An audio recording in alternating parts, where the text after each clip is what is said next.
Olá, meus irmãos, em especial aos irmãos maçons Prince Hall aqui do Brasil, aos maçons em geral e também ao público que não é maçom, mas que eventualmente terá acesso aí a essa série de vídeos, né, que nós vamos apresentar aí no decorrer dos próximos dias.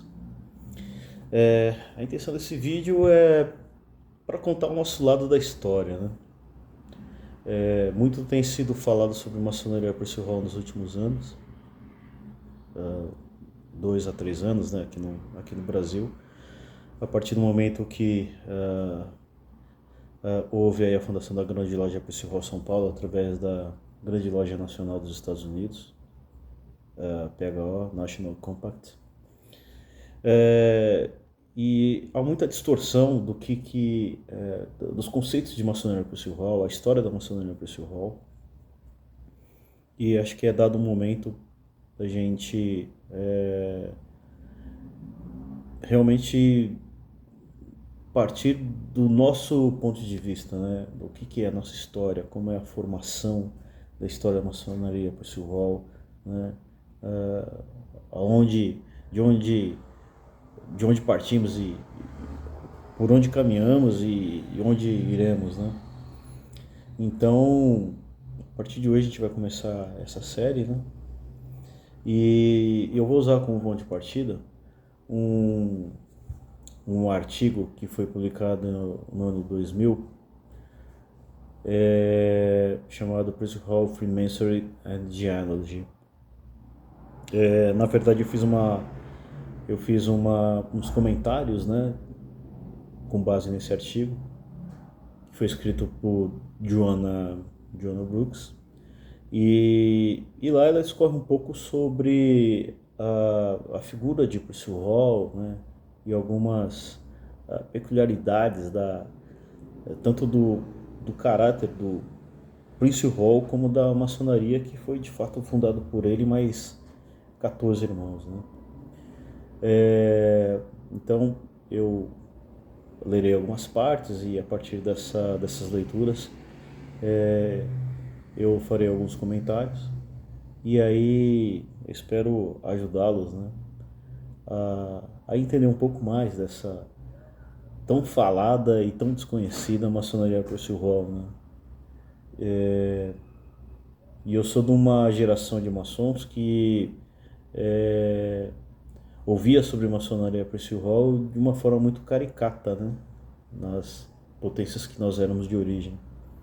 E aí esse artigo ele vai mostrar que maçonaria não é tão peculiar assim, né? Então ela tem algumas características muito interessantes que a torna nem melhor nem pior frente à maçonaria que hoje é aqui no Brasil presente, no mundo também, mas tem as suas especificidades que precisam ser observadas, né, de uma maneira um pouco mais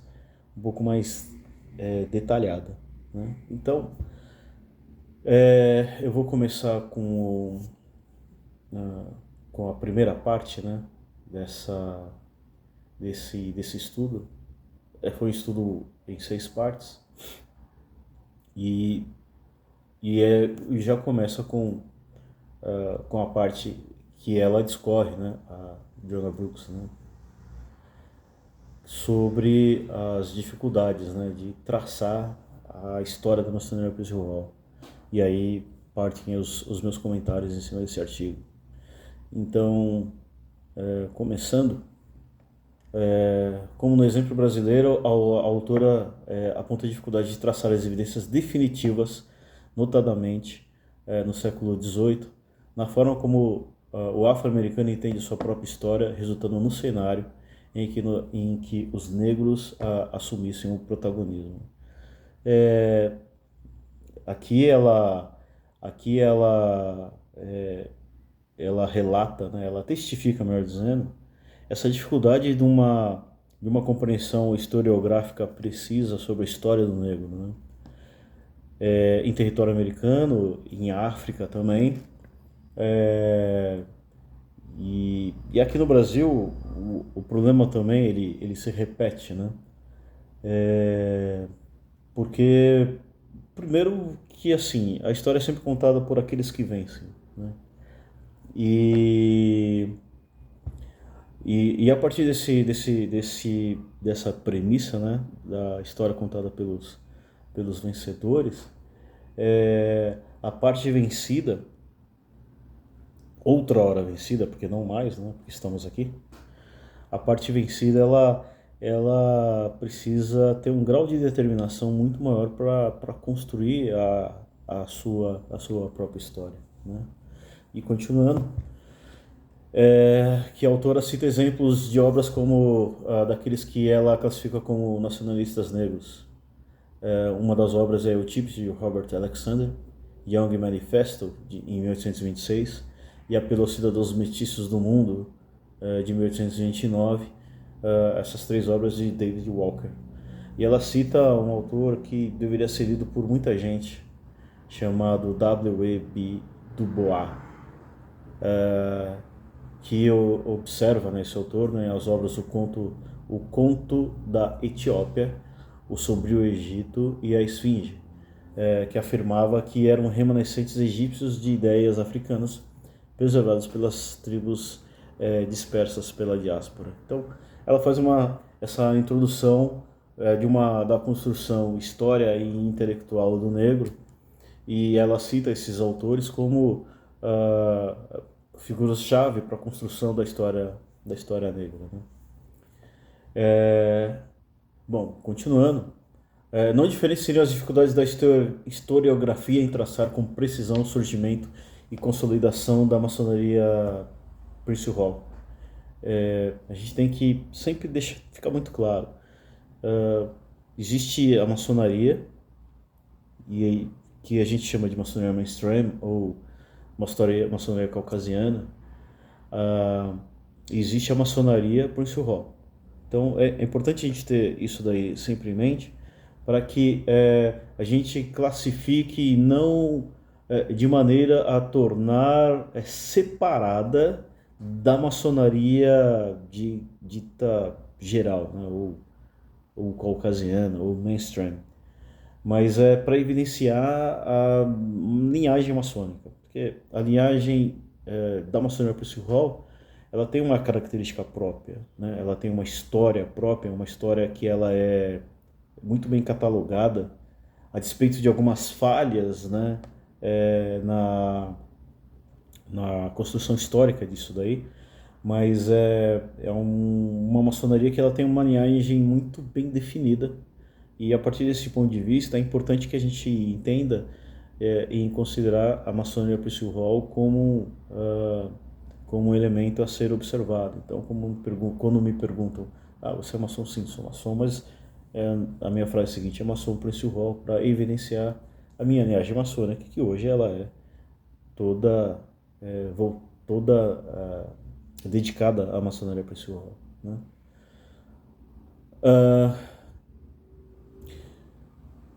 A evidência está em republicações dos discursos e lições proferidas à época na honrada Sociedade de Maçons Livres e Aceitos da Loja Africana, datada aqui de 1789, e nas obrigações por Sir Robin Charleston, em 1792, e em Metal and Me, em 1797.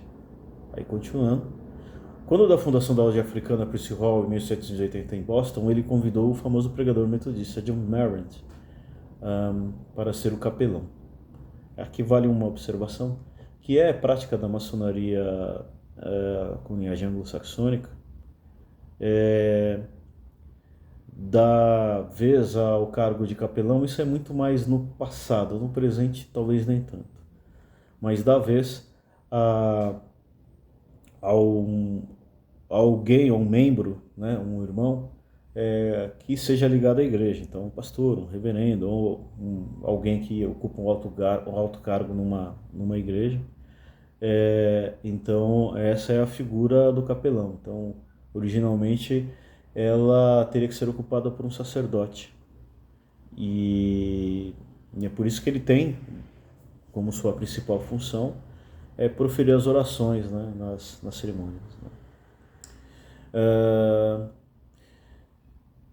John Merritt, para ser capelão, este, assim como Percy Hall, desenvolveu em 3 discursos uma complexa genealogia que traçava linhas que tinham como origem o Antigo Egito, chegando aos escravizados e libertos afro-americanos, finalmente apontando para um futuro na Etiópia. Então, assim, a gente começa a construir a ideia do século XVIII de muitos intelectuais negros, afro-americanos em específico, e a gente vai falar um pouco disso daí lá na frente, de usar referências muito claras da história, usando como espelho a formação da civilização egípcia e da Etiópia, como elementos palpáveis para o desenvolvimento de um discurso que era muito, que a gente pode dizer, que é um contraponto à ideia racista à época, em que o negro ele não tinha capacidade de construir civilizações, ele não tinha capacidade de se organizar, ele não, a sua capacidade intelectual ela era inferior em relação ao branco. E John Maynard, assim como Percy Hall, e seguindo até a tradição de intelectuais afro-americanos à época, né, a gente está falando do século XVIII, século XIX, que demonstravam não. A civilização egípcia era uma civilização africana. Por mais que ela tenha sido ocupada durante um período por nações estrangeiras, o fato em si que o povo egípcio era um povo de fato africano.